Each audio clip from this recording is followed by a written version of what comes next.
Hey, what's going on there, YouTube? This is SCL0320 representing JBS. This is my review for episode 5 of Fear the Walking Dead 3rd season. I think the next episode is Burning in Water, Drowning in Flame. So this episode to me was really more of a Nick-centric episode. Him trying to come to grips with the fact, okay, yeah, he is with his family now. He doesn't want to just leave his family, but he's got his girl that he loves. She does not want to be there, you know what I'm saying? And then he starts to talk with, you know, the leader of this group and starts unfolding him like his inner demons, the things that make him click. And so it's like there's a pattern that I see that Madison, Nick, and Alicia, they all were trying to understand this group so they can kind of weed themselves in. I think that Nick is doing the best job out of everybody because he got in with the leader. Nick has a really good inherent ability of tagging in with leadership and surviving and adapting. And I kind of knew what was going to kind of happen. I just didn't know it was going to happen that way. So I think that for Nick's arc, this was actually pretty good understanding of where he's going to move forward with. But with the gun, the leader's kind of like, who are you really kind of situation. Like, Nick can easily be a killer, you know? Nick is like, he can be very ruthless, but at the same time, he is a survivor. So he'll do whatever it takes to survive and whatever means necessary to do that. And I think that's why they kind of clicked. Part of the reason why I think that he respects him pulling the gun on his own son. He sounds like he actually likes Nick more than he likes Troy, which is even, that's going to put them at odds. And I think that's why Troy connects with them in the last episode. They're kind of like, you know, went back and forth with each other. But either way, that was okay. But Troy in this episode is partnered off with Madison. Madison's like, he's not going to hurt me. It's going to be okay. And they meet up with this one crazy dude that might be one of the most vicious people they've kind of encountered. And I don't know the guy's name, but I ain't never seen no man scalp somebody else's head, leave the brain open for a crow to peck at it, to keep the man alive. Like, I was like, that is sick.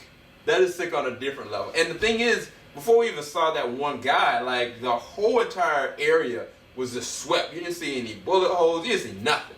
It was just like blood everywhere, but you didn't see no bullet holes. So it's like these people are strategically everywhere.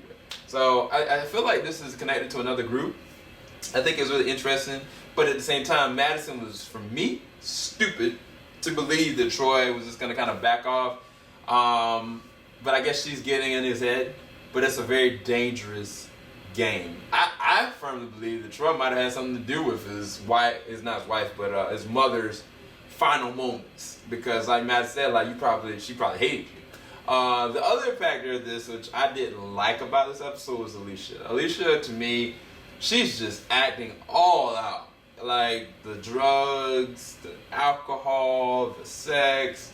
And it's like, I'm glad that Troy's brother is there to kind of motivate her, but she used him like a booty call. It was sad.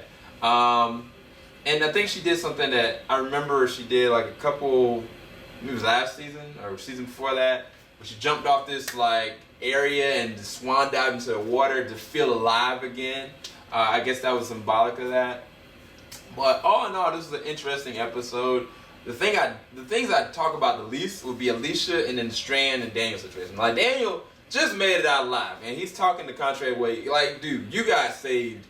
You know, God saves you. Like, for a walker to get struck down, like, you got to have a little bit more faith and understanding in this situation. You left the girl behind, took Strand with you to go and do this, I might add.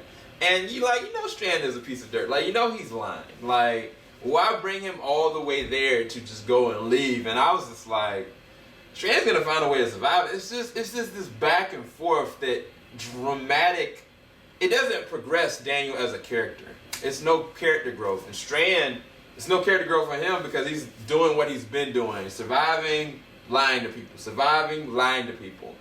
And it's like, I don't know, make or break somebody. Like, it's just kind of dumb to me. I thought that the whole Strand and Daniel going all the way there, and Strand kind of like, look, dude, just shoot me. Stop wasting the time with this. I kind of was like, yeah, like for real. Like, Dan, you got more stuff you could be doing and working with. And honestly, if you really wanted to do that, you could have took the car out and did it himself. But anyway, we got what we got. I thought that was a weak point episode. I thought the Alicia part was a weak point episode. So for me, I could give this episode no more than like a 7.5 or 8 out of 10. I'm in between there with this episode, but it was decent. It was better than definitely the second episode and the third episode. But hopefully y'all enjoyed this review. Keep it locked. JVS, we ain't gonna stop. Talk to you guys later. And tonight, I'm trying to check out Fear the Walking Dead. Peace, guys.